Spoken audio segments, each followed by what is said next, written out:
శివాయ గురవే నమః.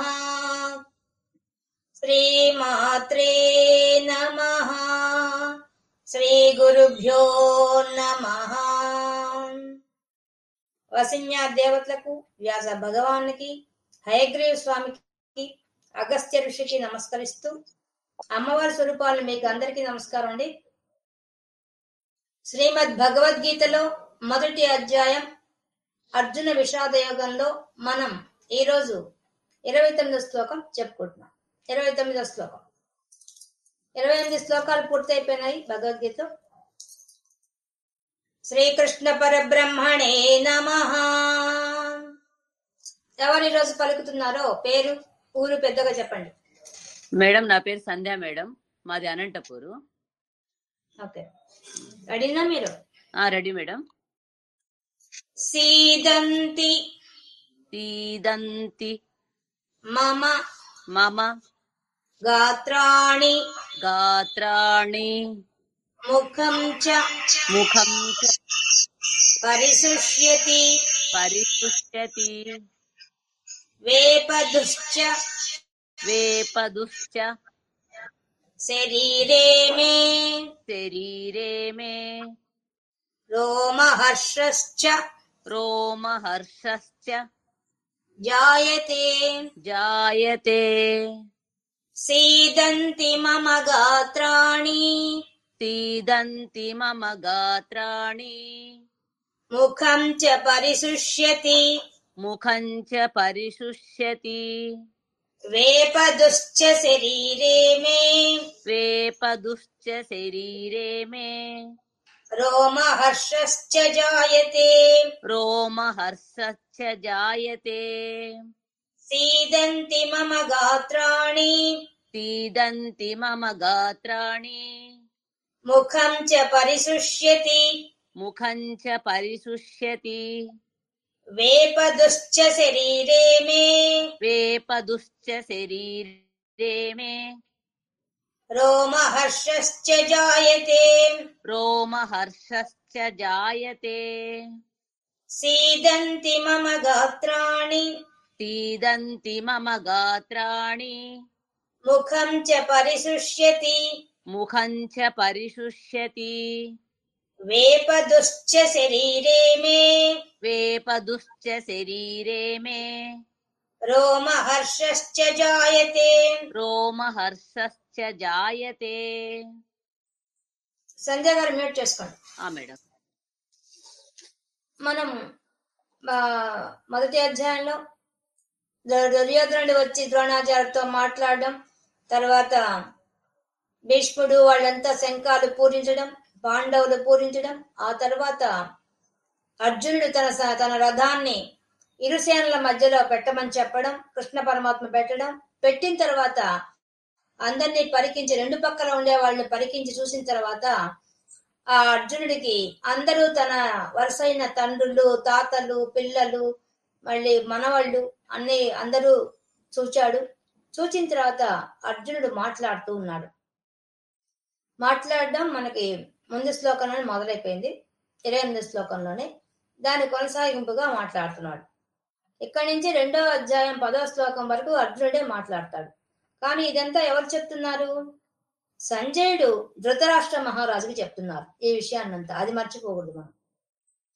ఇక ఈ శ్లోకానికి వెళ్లే ముందు మనం గుర్తించుకోవాల్సింది ఒకటి విషయం తెలుసుకుని లోపలికి పోదాం. మామూలుగా మనుషులకు ఉండే విషయాలే ఇక్కడ మనకు ప్రతీక అర్జునుడు కదా, అందుకని మనకుండే విషయాలే ఆయనకు ఉంటాయి. ఎలా అంటే మన జీవితంలో కూడా నిత్యం మనం ఎదుర్కొనేది ఏంటంటే నేను, నాది, మనది, ఈ భావాలు. అంటే రాగంతోనే రాగం ఉందంటే ద్వేషం ఉంటుంది, రాగం ఉందంటే శోకం ఉంటుంది, దుఃఖం ఉంటుంది. ఇది మానవ సహజం. మానవులకు విధించబడిన మనసులో ఉండే భావ ఉద్రేకాలు అవి ద్వంద్వాలు. వెంటనే ఉంటాయి. ద్వంద్వాలు అంటే రెండుగా ఉంటాయి. సుఖ దుఃఖాలు అలా ఉంటాయి. రెండు భావాలు ఉంటాయి ఒకేసారి. రాగం, ద్వేషం, అట్లా 2 భావాలు ఎప్పుడూ మనిషికి ఉంటాయన్నమాట. దానికి ప్రతీకగా ఉన్నాడు ఈ అర్జునుడు. ఇప్పుడు ఆయన చేయబోయే పని అంతా కూడా అదే. దానికి అనుగుణంగా, ఆ రాగానికి అనుగుణంగా ప్రవర్తించబోతున్నాడు అర్జునుడు. మీకు నిన్నే చెప్పాను, క్యాన్సర్ వచ్చిన రోగి ఏ విధంగా అయితే తన మనసు యొక్క ప్రభావం శరీరం మీద ఎలా కనిపించిందో ఆ క్యాన్సర్ రోగికి, అలాగే మన ప్రతి మనిషికి కూడా మనసు యొక్క ప్రభావము శరీరం మీద కనిపిస్తుంది. మొట్టమొదట మనకు రియాక్షన్ వస్తుంది బాడీలో. ఇప్పుడు మనం చిన్న ఎగ్జాంపుల్ చెప్పుకున్నాం. ఇప్పుడు ఎక్కడో ఒక విమానం కూలిపోయింది, దాంట్లో 60 మందో 70 మందో మనుషులు చనిపోయారు అనే వార్త మనకు టీవీలో చూపించారు. మనం ఏమనుకుంటాం, అక్కడెక్కడో జరిగిపోయింది, వాళ్ళు ఎవరో మనకు తెలియదు, అందులో అయ్యో పాపం ఇంతమంది చనిపోయారు అనుకుంటాం. అంతవరకు మాత్రమే బాధపడతాం. తర్వాత ఇంకా పేపర్లో మన దేశం గుంచేశారు, మన దేశంలో కూడా ఎక్కడ రైలు ప్రమాదం జరిగింది, ఇంతమంది చనిపోయారు అనేసి. దాన్ని కూడా మనం అయ్యో ఇంత జరిగిందా అని మనం మామూలుగా తీసేసుకుంటాం. అయ్యో అంటాం అక్కడ దాకా, అంతమించి ఎక్కువ భావానికి పోం. కానీ అది కూడా దాటిపోయింది, మన రాష్ట్రానికి వచ్చేసింది. మన రాష్ట్రంలో ఏదో ఒక ఉపద్రవం జరిగింది, దాంట్లో కొంతమంది చనిపోయారు, అది మనకు తెలిసింది. అప్పుడు కూడా మనం అలాగే అయ్యో పాపమనే అంటాం. ఇంకక్కడి నుంచి మన జిల్లా కాదు, మన వీధిలో జరిగింది, ఎవరో మరణించారు మన వీధిలో. అప్పుడు పోయి మన సానుభూతి చెప్పడమే కాకుండా ఏం చేస్తాం, మనం బాధపడమే కాకుండా వాళ్ళకి పోయి సముదాయించి వాళ్ళకి ధైర్యం చెప్పి వస్తాం. ఇంకా మన దగ్గర బంధువులు, అక్కడ కూడా అంతే, వెళ్తాము, వాళ్ళకి ధైర్యం చెప్తాం, వచ్చేస్తాం, కొంచెంసేపు వాళ్ళతో పాటు బాధపడతాం. అదే మన మనుషులు, మన ఇంట్లో వాళ్ళు అంటే మన రియాక్షన్ ఎలా ఉంటుంది? మన రియాక్షన్ ఏ తారాస్థాయిలో ఉంటుంది. ఎలా? మన శరీరం పట్టు తప్పిపోతుంది, మన మనసు స్తంభించిపోతుంది, ఇంకే పని చేయలేం, కూలబడిపోతాం. చుట్టూ అన్ని వస్తువులు ఉన్నాయి, ఇంట్లో అన్ని వస్తువులు ఉన్నాయి, కానీ మనం దేన్ని ఆస్వాదించలేం. దేన్ని, ఒక టీవీ కానీ దేన్ని, నువ్వు సెల్ ఫోన్ కానీ దేన్ని కూడా నువ్వు చూడలేవు. నీ చుట్టూ ఆనందపరిచే అందరు మనుషులు ఉంటారు, కానీ ఎవరు వచ్చినా ఏం చేసినా ఆ బాధ నుంచి తట్టుకోవడం చాలా కష్టం. దాని యొక్క ప్రభావం ఎలా అయిపోతుంది, మన దేహం మీదకి వచ్చేస్తుంది. దేహం ఏమైపోతుంది, ఏ పని చేయలేకుండా అయిపోతుంది. కనీసం ఏ పని చేయలేకుండా పడిపోతుంది అంతే. ఇంకా మంచం కింద కూడా పడిపోతాం, ఒళ్ళు చేయకుండా పడిపోతాం, అంత బాధ మన ఇంటి దాకా వచ్చేసరికి విషయం. అంటే మానవ యొక్క మనస్సు ఈ విధంగా ఉంటుంది. అలాగే ఇప్పుడు మన ఇంట్లోనే మన పిల్లవాడో అమ్మాయో ఎవరో మనం ఊహించలే, ఎప్పుడు ఫస్ట్ ర్యాంక్ తెచ్చుకునేవాళ్ళు సడన్ గా ఫెయిల్ అయ్యారు అనే విషయం మనకు తెలుసు, ఆ వార్త మనకు తెలిసింది. మన రియాక్షన్ ఎలా ఉంటుంది? మొట్టమొదట కొంచెం స్ట్రాక్ కొట్టినట్టుగా ఫీల్ అవుతాం. ఆ తర్వాత కొంచెం విమర్శించుకుంటాం. ఆ విమర్శ ఎక్కడి దాకా వెళ్ళిపోతుంది, ఇంకా పిల్లవాడినైతే ఇంకా లాభం లేదు, వీడు ఇప్పుడు ఫెయిల్ అయ్యాడు, వీడి జీవితం ఇంతే, వీడిని ఇంకేదో బిజినెస్ పెట్టించడమో లేకపోతే ఎక్కడన్నా షాప్ లో చేర్పించడమో సొంతగా ఏదన్నా చిన్న కొట్టున పెట్టించాలా అనే స్థాయికి వెళ్ళిపోతారు. ఏది, ఒక చిన్న 10th క్లాస్ ఫెయిల్ అయితే అక్కడ దాకా వెళ్ళిపోతారు. అమ్మాయి అయితే ఇంకా దూరం వెళ్ళిపోతారు. అయ్యో ఈ పిల్ల ఇంకెందుకు పనికి రాదు, ఈ పిల్లకి చదువు సరిగ్గా రావడమే, ఇంక పెళ్లి చేసి పంపిస్తే మేలు అని ఇంకెక్కడికెక్కడికో ఆలోచనలు పోతాయి. ఆ పెళ్లి చేసిన సక్రమంగా చేస్తుందా చేయదా, ఈ చదివే సరిగ్గా ఏడవలేదు, ఓ అమ్మా ఎన్ని ఊహలు పోతాయో. మన ఊహలకు అసలు ఎండింగ్ లేదు. ఎంత దాకా వెళ్ళిపోతామంటే ఎంతో దూరం ఆలోచన వెళ్ళిపోతాయి. ఇది మానవ సహజం. మనం అందరం మన ఇళ్లలో మనం అందరం ఫేస్ చేస్తున్న విషయాలు ఇవన్నీ కూడా. ఇదే విషయాన్ని ఇప్పుడు అర్జునుడు ఫేస్ చేయబోతున్నాడు. మనం ఏ విధంగా ఫేస్ చేస్తున్నామో, మన జీవితంలో ఉండే ప్రతిదానికి ఏ విధంగా రియాక్ట్ అవుతున్నామో, అదే విధంగా అర్జునుడు కూడా రియాక్ట్ అవుతున్నాడు. కానీ మనం గుర్తించుకోవాల్సింది, జ్ఞానికి అజ్ఞానికి తేడా ఉంది. అజ్ఞాన స్థితిలో మనం అంతా ఉండేవాళ్ళం అంతా మనం ఈ స్థాయిలోనే ఉంటాం. జ్ఞాని అయిన పరిస్థితి వేరే. జ్ఞాని ఎలా ఉంటాడు, చూస్తుంటాడు అంతే. ఏం జరుగుతున్నా మనసులో వచ్చే ఉద్రేకాలని వాటిని సాక్షిభూతంగా చూస్తాడు, ఆ ఉద్రేకాలకు విలువ ఇవ్వడు. కానీ సామాన్యమైన మానవులంతా మనసు చేసే ఆటకు లొంగిపోతారు. ఆ మనసు ఆడే నాది, మనది, నేను అనే ఈ 3 పాయింట్ల దగ్గర ఆగిపోతాం. అంతకు మించి వేరే ఆలోచన మనం అందుకోలేం. కానీ జ్ఞాని ఆ 3 గురించి కూడా పట్టించుకోకుండా పరమాత్మే ముఖ్యం, నేను పరమాత్మను అనే స్థితికి ఎదుగుతాడు. ఆ జ్ఞానికి అజ్ఞానికి తేడా ఇది.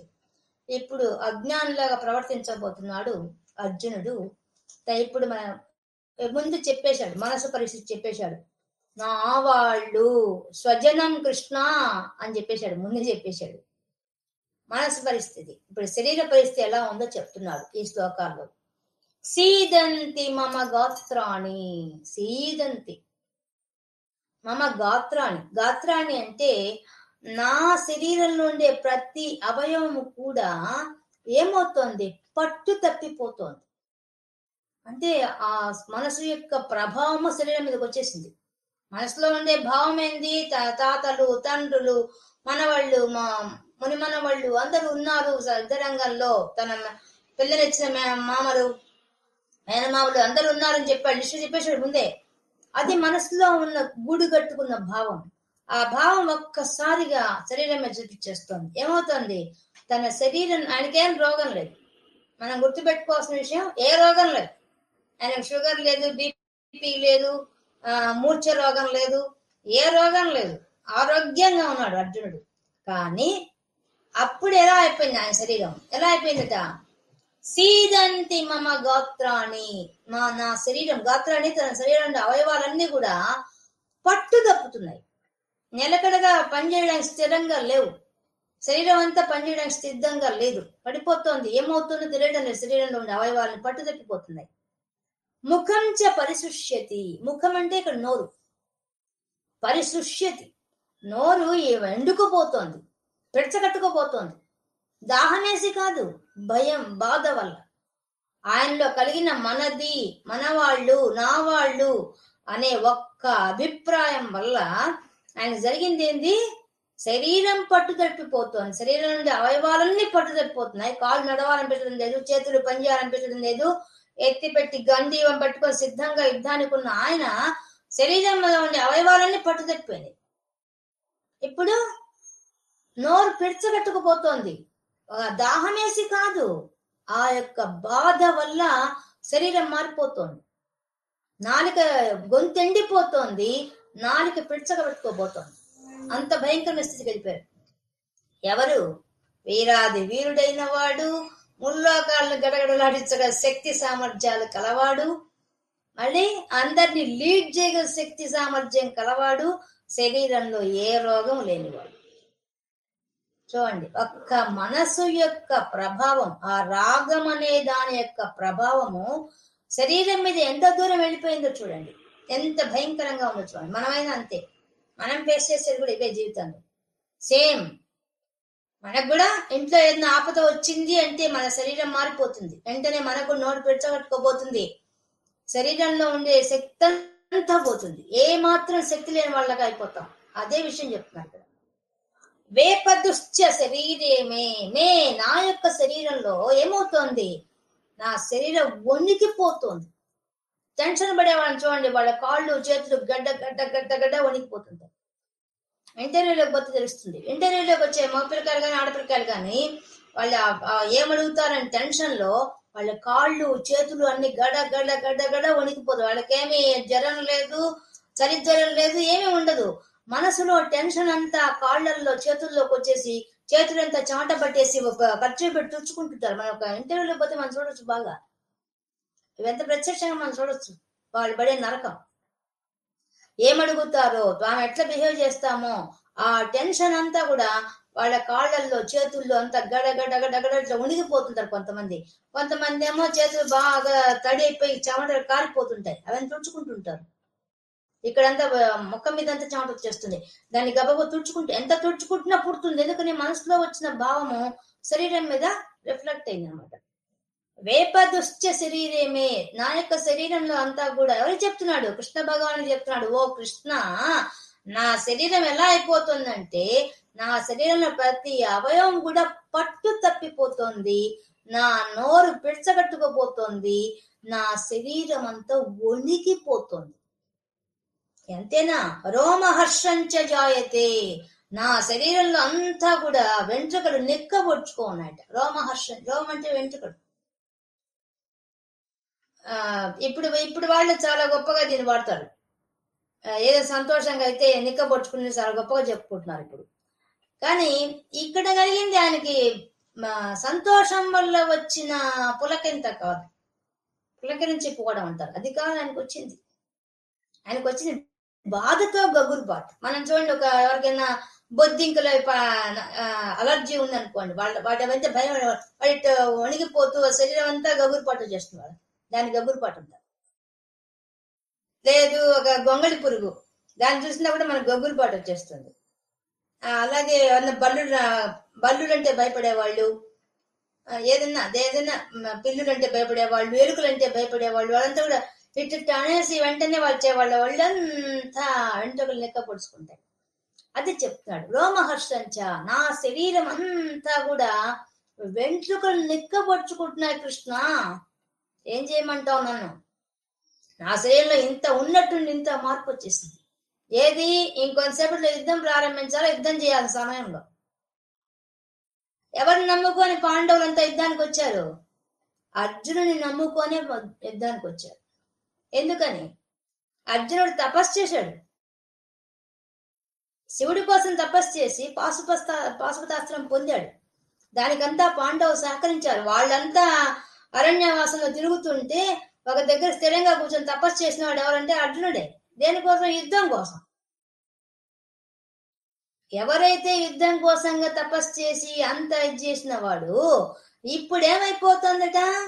కొంతమంది చూడండి, పిల్లలంతా స్కూల్కి పోతాం అంతా ముందే ప్రిపేర్ చేస్తారు ఇంట్లో పిల్లకాయల్ని, కానీ చివరిగా ఇంకా బస్ ఎక్కి స్కూల్కి పోగానే వాడి పిల్లకాయలంతా చూడండి, మేము పోని పెద్దగా ఏడుస్తారు చూడండి. ఆ టైప్ లో అంతా రెడీ చేసిన తర్వాత మేము పోవాళ్ళం. అట్లా ఈయన్ని శుభ్రంగా అంతా దానికోసంగా ప్రిపేర్ అయిపోయి యుద్ధం కోసంగా అందరినీ సమాయత్తపరిచి అందరినీ ఉత్సాహపరిచి నేను ముందుంటానని చెప్పిన వాడు ఏమైపోతున్నాడు ఇప్పుడు? ఒక్కసారిగా ఆయన శరీరం అంతా ఇంత మార్పు గురైంది. మామూలు మార్పు కూడా కాదు, శరీరం పట్టుతో పోతుందంటే అర్థమైంది. ఇంకా నిలబడి ఎత్త యుద్ధం చేస్తాడు? అసలు సాధ్యమవుతుంది ఆ విషయం? శరీరం కోల్పోతున్నాడు, శరీరంతో వణికిపోతుంది. వణికిపోయే శరీరంతో ఏం పట్టుకుంటాడు? వణికే శరీరంతో ఒక వస్తువు పట్టుకోగలమా? ఒక వస్తువు పట్టుకోలేము. పైన శరీరంలో ఇంకా ఏంది? రోమహర్షం, గగురుపాటు వస్తుంది. ఇట గగురుపాటుతో వణిగిపోతున్నాడు. శరీరం మీద ఉండే అన్ని వెంట్రుకలు నిక్కబొడుచుకుంటున్నాయి. ఎంత మార్పు వచ్చేసింది అతనిలో! మనది, నాది, నా వాళ్ళు అనే ఒక్క అభిప్రాయమే ఇంత మార్పుకు కారణమైంది. మన జీవితంలో కూడా ఇంతే జరిగేది. ఏదైనా సరే మనం ఫేస్ చేయలేసి సడన్ గా షాక్ కొట్టే విషయం మనకు తెలిస్తే, మన వాళ్ళకి ఆపద వచ్చిందన్నా, మన వాళ్ళు ఏదైనా సమస్యలో ఉన్నారన్నా మనకు వచ్చే భావాలు ఇవే. ఆ భావాల యొక్క ప్రభావము శరీరం మీద ఇంత ఘోరంగా ఉంటుంది. కాబట్టి ఇది మానసిక శాస్త్రం, భగవద్గీత ఎంత బాగా చెప్తున్నారు. అనేక శాస్త్రాలు ఉన్నాయి దీంట్లో. మనకు మొట్టమొదట కనిపించేది మానసిక శాస్త్రం, తర్వాత వస్తాయి అన్ని శాస్త్రాలు వస్తాయి దీంట్లో. ఇది 29వ శ్లోకం. 30వ శ్లోకం ఎవరు పలుకుతున్నారు? అమ్మాయి పలికిద్ది. చెప్పండి, పేరు చెప్పి ఊరి పేరు చెప్పండి. యశస్విని, ఒంగోలు. యశస్విని గారు, ఒంగోలు. రెడీనా? గాంధీవం సంస్రతే హస్తాత్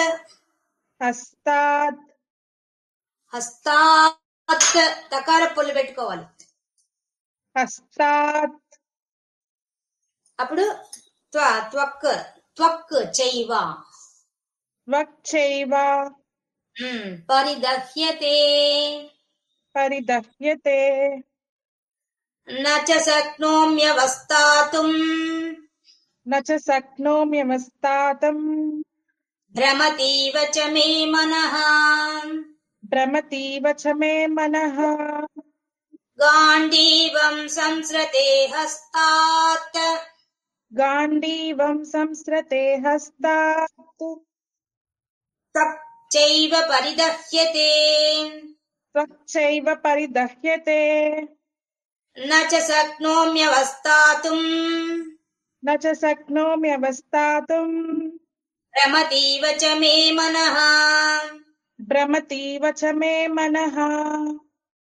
గాంధీవం సంస్రతే హస్తాత్ గాంధీవం సంస్రతే హస్తాత్ త్వచ్చైవ పరిదహ్యతే త్వచ్చైవ పరిదహ్యతే న చ శక్నోమ్యవస్థాతుం న చ శక్నోమ్యవస్థాతుం భ్రమతీవ చ మే మనః.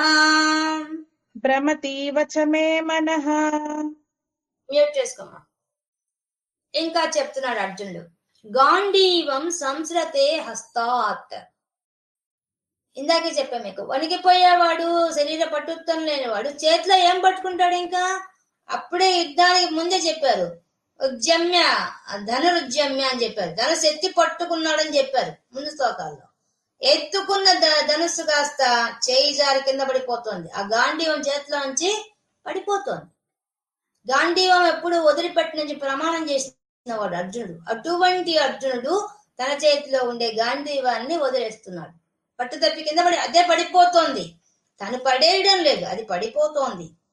హస్తాత్ తన చేతిలో నుంచి గాంధీవం సంస్రతే అదే కింద పడిపోతోంది, జారిపోతోంది. త్వక్చైవ, త్వక్ అంటే చర్మం. శరీరంలో ఉండే చర్మం అంతా కూడా ఏమైపోతుందట? పరిదహ్యతే, దహ్యతే వేడి పుడుతోంది, వేడి మంట. ఒక జ్వరం వస్తే ఎలా ఉంటుందో శరీరము, అలా శరీరం అంతా కాలిపోతుంది. 104 degrees ఉంటే, ఫీవర్ ఉంటే ఎలా ఉంటుంది శరీరం? ఆ విధంగా శరీరం కాలిపోతుందట అర్జునుడికి. చూడండి ఎలా ఉందో. ఆయనకేమైనా అనారోగ్యం వల్ల అలా అయ్యాడా? లేదు, శరీరం ఆరోగ్యంగా ఉంది. ఇదంతా దేని వల్ల జరుగుతోంది? మనస్సు వల్ల జరుగుతుంది. మనస్సు పడే ఉద్రేక భావన వల్ల శరీరంలో అంత మార్పు వస్తున్నది. ఇప్పుడు మనం ప్రత్యక్ష సాక్షి మనకి ఈ అర్జునుడు. ఇప్పుడు మనం తెలుసుకోవాలా, ఒక టెన్షన్ విషయం వస్తే అది మనసులోంచి పక్కకి ఎలా తీసేయాలి అనే విషయాన్ని మనకు తెలుసుకోవాలి అర్జునుడి ద్వారా. ఇన్ని బాధలు మనకు వస్తాయని కూడా మనకు అర్థమైపోయింది కదా. నాది, మనది, నన్ను అనే విషయాలు ముందు తీసుకున్నామంటే వెంటనే మన శరీరం మారిపోతుంది. కాబట్టి మన శరీరం రోగగ్రస్తం అవుతుంది. దాన్ని పక్కకు తీసి పెడితే మన శరీరం ఆరోగ్యంగా ఉంటుంది. మనసు ఎదిగి దౌర్బల్యమే. తర్వాత నిదానంగా మనసును బుజ్జగించాలి. అట్లా భావించకూడదు, ఇట్లా భావించకూడదు, నువ్వు ఇలా వెళ్ళాలి, ఇలా వెళ్తే బాగుపడతావు అని మనసును చిన్నగా బుజ్జగించి తీసుకురావాలి. తప్పదు. జ్ఞానం చేసే పని అదే. జ్ఞానికి కూడా భావోద్రేకాలు వస్తాయి. వచ్చినప్పుడు ఏం చేస్తాడు అతను? మెల్లగా బుజ్జగిస్తాడు. ఓ మనసా విను, బయట వాళ్ళకి చెప్తే ఎలా చెప్తాడో అలా తన మనసు తను చెప్పుకుంటాడు జ్ఞాని. ఏమని? ఇలా చేయొద్దు, నువ్వు ఇలా చేస్తే నా శరీరం కూడా చెడిపోతుంది. నాకు భగవంతుడు శరీరం ఎందుకు ఇచ్చాడు? ఇది కేవలం పరమాత్మ కోసం అంకితం చేయడం కోసం శరీరం ఇవ్వబడింది. ఈ సాధనం లేకపోతే నువ్వు సాధన చేయలేవు. ఇది చాలా ముఖ్యం, దీన్ని రక్షించాలి. మనం ఏం చేస్తాం? ప్రపంచ విషయాల్లో, కుటుంబ విషయాల్లో పడి ఈ శరీరానికి విలువ ఇవ్వము. దీనికి అన్ని మేకప్లు చేస్తాము, అవసరమే చేస్తాం తప్పితే దీనికి ఇవ్వాల్సిన సమయాన్ని కేటాయించడం కానీ, దాన్ని రక్షించుకోవడానికి కోసం చేసే ప్రయత్నం కానీ మనం ఏం చెయ్యం. అది చాలా ముఖ్యమైనది. ఎందుకు? ఈ శరీరం నీకు గాడ్స్ గిఫ్ట్. ఈ గిఫ్ట్ ను ఇది ఉన్నంత వరకే నువ్వు ఏదైనా సాధించగలవు. తర్వాత సాధించాలంటే ఏమీ ఉండదు. నువ్వు పరమాత్మ దగ్గర చేరుకోవాలన్నా ఏకైక మార్గం శరీరమే. నీ నిత్య జీవితంలో కార్యక్రమాలు చేయాలన్నా నీ శరీరమే ఆధారం. ఆ శరీరాన్ని తాగుడికి, వ్యసనాలకు వాడేసి పాడు చేసుకుంటారు అందరు. ఇచ్చింది గాడ్స్ గిఫ్ట్. ఆ గిఫ్ట్ 10 మందికి ఉపయోగపడేగా తయారు చేసుకోవాలి. అది చేయాల్సిన పని. ఇచ్చారు, ఇచ్చిన దాన్ని యూజ్ చేసుకోవాలి. కానీ మనకుండే ఈ దౌర్బల్యాన్ని ఇప్పుడు అర్జునుడి ద్వారా మనకు తెలియజేస్తున్నారు. ఎంత బాగా చూపిస్తున్నారు చూడండి. ఇవంతా మనకు జరిగే విషయాలే ఇవన్నీ. ఇది జ్ఞానికి అజ్ఞానికి తేడా. జ్ఞాని అయిన వాడు ఈ విషయాన్ని తొందరగా కనుక్కుంటాడు. అజ్ఞాని అయిన వాడు కొన్ని నెలలు అయినా కూడా 1 సంవత్సరం అయిపోయినా కూడా అడగండి వాడిని, పలానా రోజు పలానా వాడు తిట్టాడు, నా జీవితంలో నేను మర్చిపోనుంటాడు. జ్ఞానైన వాడు వెంటనే వాడన్న 1 గంటకో 2 గంటలకో 3 గంటలకో లేదా 10 గంటలకైనా సరే దాన్ని తీసి పక్కన పారేస్తాడు. ఎందుకంటే అది అభివృద్ధికి పనికి రాదు. నీ శరీర అభివృద్ధికి గాని నీ మనసు యొక్క పక్వానికి గాని అది ఎందుకు పనికిరాదు. ఏది మన లైఫ్ కు పనికి వస్తుంది అనే విషయాన్ని తీసి మాత్రమే మనసులో పెట్టుకుంటాడు జ్ఞాని. ఏది అవసరం లేదో అది తెచ్చి మనసులో పెట్టుకుంటారు మనుషులకి జ్ఞానికి అజ్ఞానికి తేడా. అలాగే ఇప్పుడు అర్జునుడు అది చేస్తున్నాడు. ఏం చేస్తున్నాడు? గాంధీవం సంస్రతే హస్తాత్, నా చేతిలోంచి గాంధీవం జారి కింద పడిపోతోంది. త్వక్చైవ పరిదహ్యతే, త్వక్ నా శరీరంలో నా చర్మం అంతా కూడా మంటలు పుట్టి వేడెక్కుతోంది.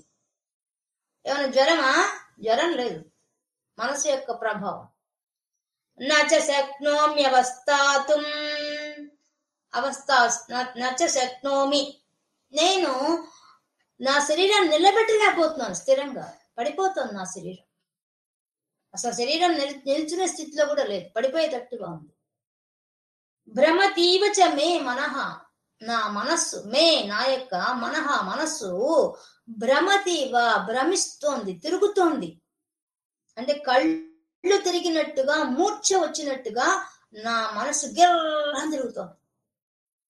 ఏం గిర్రం తిరుగుతుంది? ఒక పక్క భీష్ముడు వాళ్ళు కనిపిస్తున్నారు, ఒక పక్క పిల్లలు కనిపిస్తున్నారు. రెండు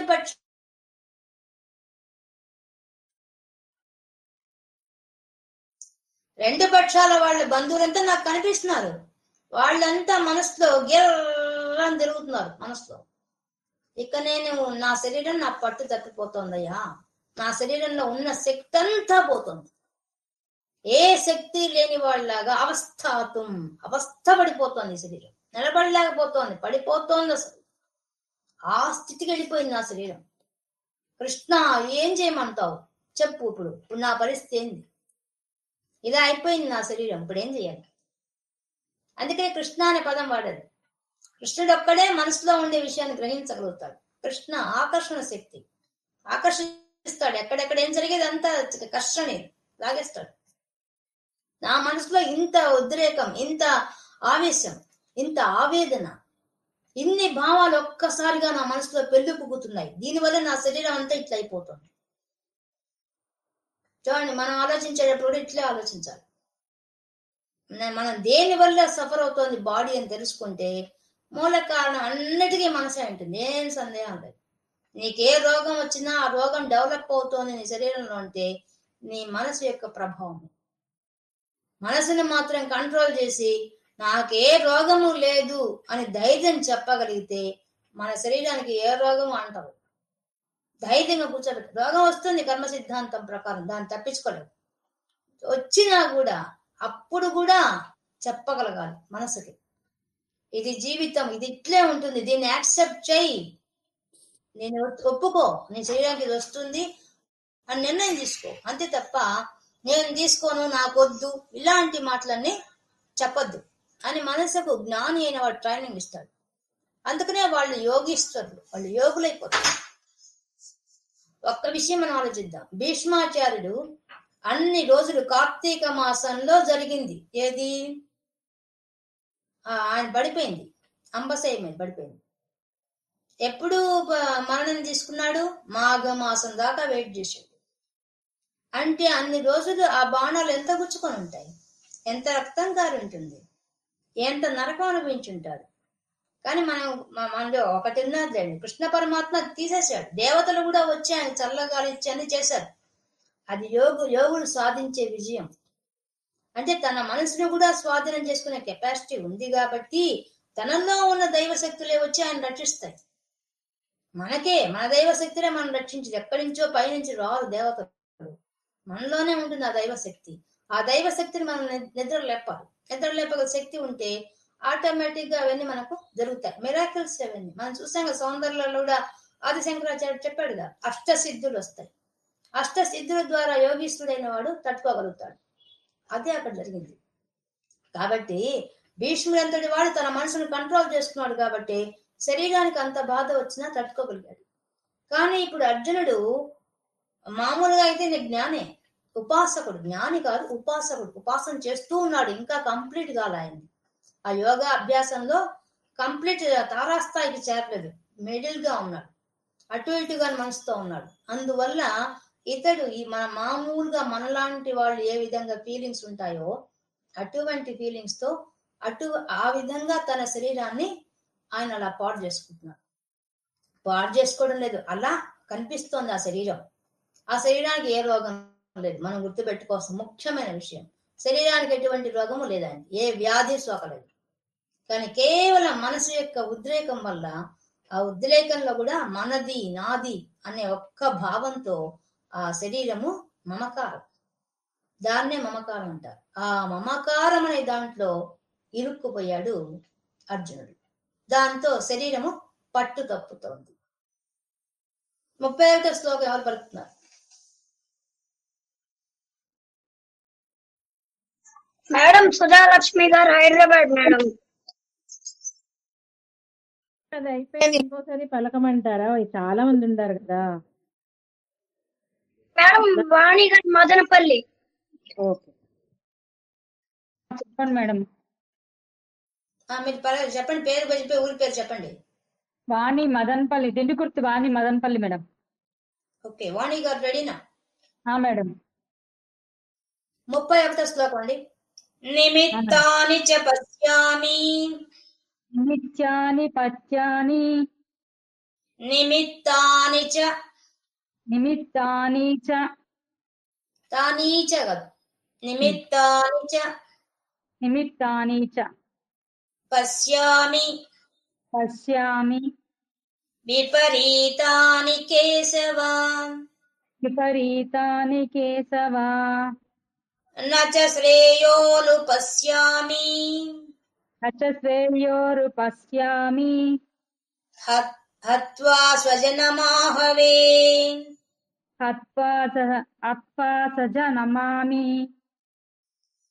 మీరు టెన్షన్ పడబాకండి. స్వజనమాహవే, సృజనమాహమే, స్వజన స్వజన మాహవే, మాహవే, స్వజనమాహవే, స్వజనమాహవే. నిమిత్తాని చ పశ్యామి, నిమిత్తాని పశ్యాని, నిమిత్తాని చ, నిమిత్తాని చ పశ్యాని. వినండి. Okay madam. నిమిత్తాని చ, మేడం చెప్పండి. సరిగా మేడం నెట్ సరిగా రావట్లేదు ఇంకా. నిమిత్తాని చ, నిమిత్తాని చ పశ్యామి, పశ్యామి, విపరీతాని విపరీతాని కేశవ, కేశవ, న చ నచ శ్రేయోను, శ్రేయోను,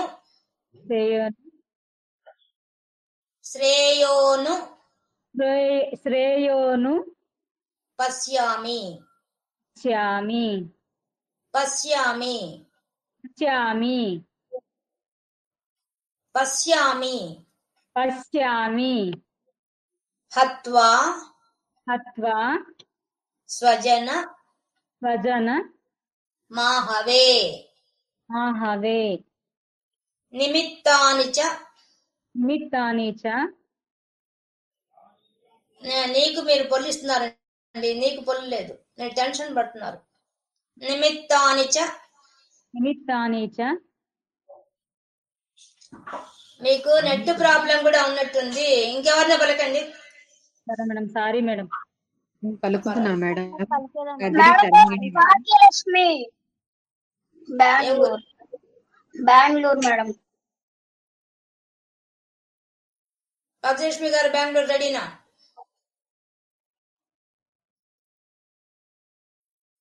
మేడం లక్ష్మీ కుమారి గారు, నెల్లూరు.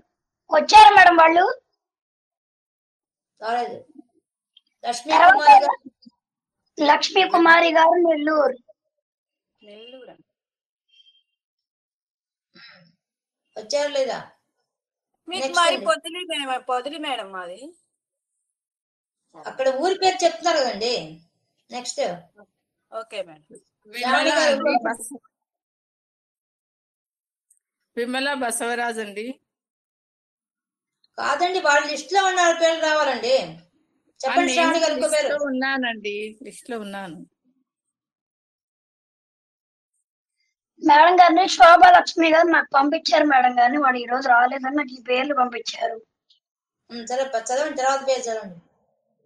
నేను పలుకుతున్నా మేడం. చంద్రకళ ఇంతే మేడం. భాగ్యలక్ష్మి గారు బెంగళూరు. మేడం అనుష అనంతపూర్ పలికేదా మేడం? ఒక్క నిమిషం అండి దయచేసి ప్లీజ్, పేర్లు చెప్తున్నాను కదండి అది ఉంది కదా మేడం. మేడం. చంద్ర వీళ్ళెవరు రాకపోతే మిగతా వాళ్ళని పలికించండి మేడం. వీళ్ళు ఆగేటట్లేరు. ఒకళ్ళమ్మరు ఒకళ్ళు చెప్తూనే ఉన్నారు. చంద్రకళ అని చెప్పినా మేడం ఇంతకు ముందు. చెప్పిన వాళ్ళు చెప్పకండి దయచేసి. ఒక నిమిషం ఉండండి, శ్రావణి గారిని మాట్లాడినివ్వండి. చెప్పండి శ్రావణి గారు. మేడం గారిని వాణి గారు మదనపల్లి చదివేశారు, సుధాలక్ష్మి గారు ఇప్పుడు చదివేశారు, భాగ్యలక్ష్మి గారు బెంగళూరు అని 2 పేర్లు ఉన్నాయి తర్వాత, అంతే మేడం. ఇంకెవరివి నాకు ఇవ్వలేదు మేడం. శోభలక్ష్మి గారు. ఓకే బి సరే విమల అండి, హైదరాబాద్. చదవమంటే చదువుతానండి. ఓకే. అనుష గారు అనంతపురం. అనుష గారు మ్యామ్ అనుష గారు అనంతపురం. నమస్తే మేడం. శ్రీమాత్రే. రెడీనా? మ్యామ్. చెప్పండి, పేరు పెద్దగా చెప్పి ఊరి పేరు చెప్పండి. నా పేరు అనుష, అనంతపురం నుంచి మాట్లాడుతున్నాను.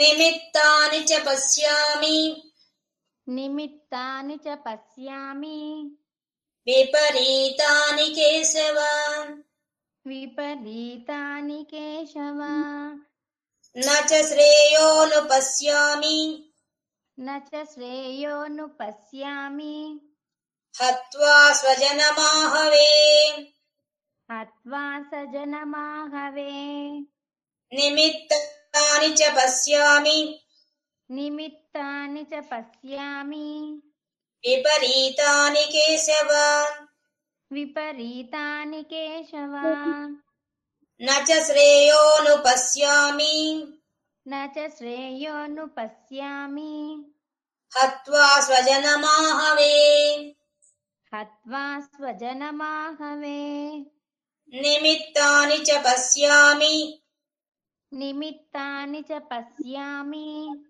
విపరీతాని కేశవ విపరీతాని కేశవ న చ శ్రేయోను పశ్యామి న చ శ్రేయోను పశ్యామి హత్వా స్వజనమాహవే. హత్వా స్వజనమాహవే. అనుష గారు మ్యూట్ చేసుకోండి. Thank you. నిమిత్తాని చ పశ్యామి. ఇంకా చెప్తున్నాడు అర్జునుడు. ఇంకో విషయం, మనం మానసిక శాస్త్రం ప్రకారంగా ఏంటంటే, ఒక సమస్య వచ్చినప్పుడు మనము ఎంత దూరం ఆలోచిస్తామంటే, అసలు చేస్తున్న పని ఆపేయాలనుకుంటాం. ఇందాక మీకు ఎగ్జాంపుల్ కూడా చెప్పాను. ఏం చెప్పాను? ఎవరన్నా పిల్లలు ఫెయిల్ అయితే తల్లి తండ్రి ఏ విధంగా ఆలోచిస్తారు అంటే, వాళ్ళకి వేరే ఛాన్స్ ఇద్దాం కూడా అనుకోరు. వెంటనే మగ పిల్లవాడిని అయితే దేంట్లో ఒక వ్యాపారం పెట్టిద్దామని, ఆడపిల్ల అయితే పెళ్లి చేసి పంపించేద్దామని, ఇలాంటి ఆలోచనలు పోయి దానికి మళ్ళీ సవా లక్ష కారణాలు చెప్తారు. తల్లి తండ్రి కాదు, ఆ ఫెయిల్ అయిన పిల్లవాడు పెళ్ళిన అమ్మాయి కూడా చాలా కారణాలు చెప్తారు, వెతుక్కుంటారు కారణాలు. ఈ పని ఇందుకు చేసాం అందుకు చేసామని చెప్పి. రోజు మనం చేసే పనులు కూడా అంతే. ఏ చిన్న సమస్య వచ్చినా దాని గురించి ఎంతో డిస్కషన్ చేసి, అవేం పెద్ద విషయాలు కాదు, అవి మన జీవితాన్ని మాత్రం ఉద్ధరించవు, కానీ మనం వాటిని పట్టుకొని వాటికి ఎన్నో కారణాలు వెతుకుతాం అన్నమాట. అలాగా ఇప్పుడు అర్జునుడు కారణాలు చెప్తున్నాడు. ఇంకా శరీర పరిస్థితి చెప్పేశాడు, ఇక తను చెప్పే కారణాలు చూడండి ఎలా చెప్తున్నాడు. ఇవంతా ఇంతకు ముందు యుద్ధరంగానికి రాకముందు మాట్లాడిన మాటలకి ఇప్పుడు మాట్లాడే మాటలకి ఎంత తేడా ఉందో అర్జునుడిలోనే ఇద్దరు మనుషులు కనిపిస్తున్నారు. ఒక మనిషి సర్వ సమర్థుడైన వాడు, వచ్చిన సమస్యలను ఎదుర్కొనేవాడు, ఆ సమస్యలకు తగినట్టుగా రియాక్ట్ అయ్యేవాడు. కానీ ఇప్పుడు మనోదౌర్బల్యం వల్ల, మమకారం అనే ఒక కారం వల్ల ఆయన మాట్లాడుతున్న విధానం చూడండి ఎలా మాట్లాడుతున్నాడు. నిమిత్తానిచ పశ్యామి. ఓ కృష్ణ, నాకు ఏం కనిపిస్తున్నాయంటే నిమిత్తానిచ, అపశకునాలు కనిపిస్తున్నాయి. పశ్యామి, నేను చూస్తున్నా, నాకు అనేక అపశకునాలు కనిపిస్తున్నాయి కృష్ణ. విపరీతాని కేశవ, అది విపరీతంగా ఉంది.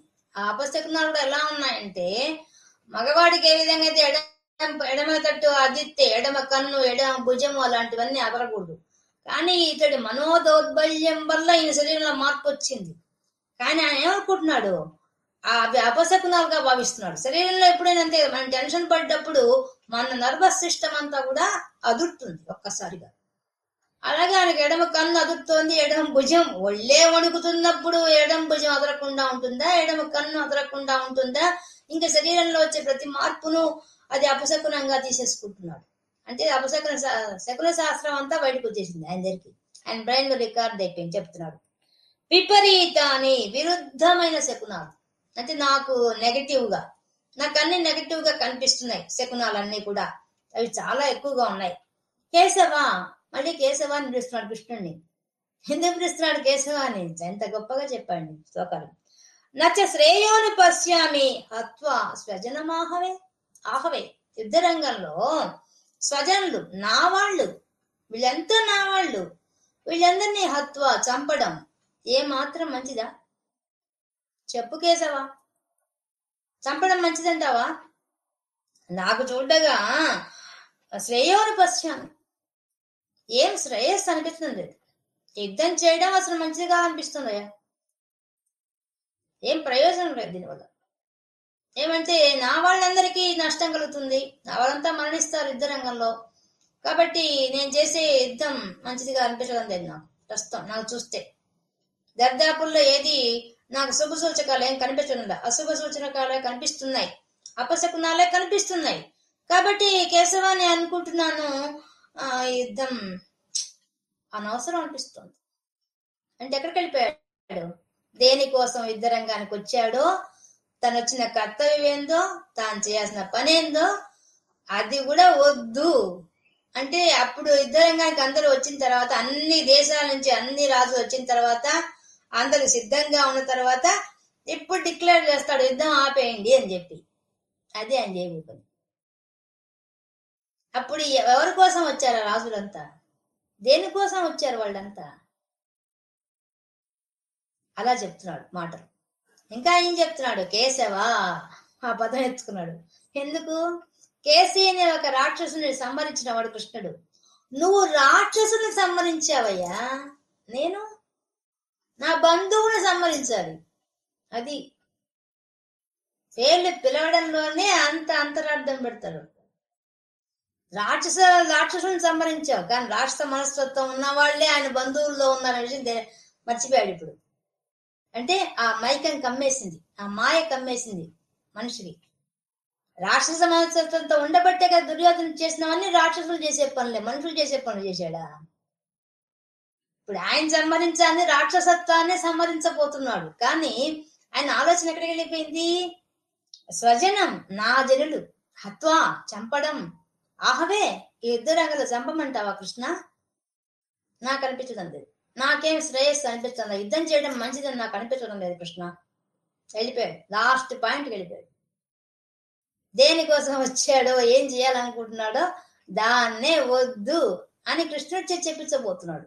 తాను దాని కారణాలు వెతుకుతున్నాడు ఒక పక్క. ఎందుకు కాదు అని దానికి మొట్టమొదటి శరీరం గురించి చెప్పేశాడు. శరీరంలో ఇంత మార్పు వచ్చేసింది, శరీరానికి మళ్ళీ నాకు దుశ్శకునాలు కనిపిస్తున్నాయి, నాకు అపశకునాలు ఎక్కువ కనిపిస్తున్నాయి, నా శరీరంలో ఇంత మార్పు వచ్చేసింది, కాబట్టి నాకు చూడపోతే ఇదేం పెద్ద యుద్ధం వల్ల ఉపయోగం అనిపిస్తోంది అందరినీ. ఇవంతా చర్చలు అయిపోయినాయి కదా. ఇప్పుడు ఈయన చెప్తున్న ఈ మాట ధర్మరాజు మొట్టమొదటి చెప్పిన మాట. యుద్ధం వద్దు వద్దు అని అంత ఇదిగా పాకులాడిన వాడు ధర్మరాజు. ఆయన అసలు బస్ నుంచి యుద్ధానికి సిద్ధంగా లేడు కదా, రాయబారం కృష్ణుడినే పంపించాడు ఆపేయమని చెప్పి. కానీ దుర్యోధనుడు వినలేదు. ఏం చేస్తాడు? తన ప్రయత్నం సాధ్యమంతరం చేశాడు. ధర్మరాజు చేయని పని అప్పుడంతా ధర్మరాజుని ఈయన అడిచాడు. ఎప్పుడు శాంతం అంటావు, ఎప్పుడు యుద్ధం వద్దంటావు, వాడు చేసిన దుర్మార్గానికి అని మాట్లాడినవాడు అర్జునుడే. ఇప్పుడేం మాట్లాడుతున్నాడు? నా స్వజనులంతా హత్య చేయబడతారు, చంపబడతారు యుద్ధ రంగంలో, ఇది నాకేమి శ్రేయస్సు అనిపించడం లేదని చెప్పేస్తున్నాడు.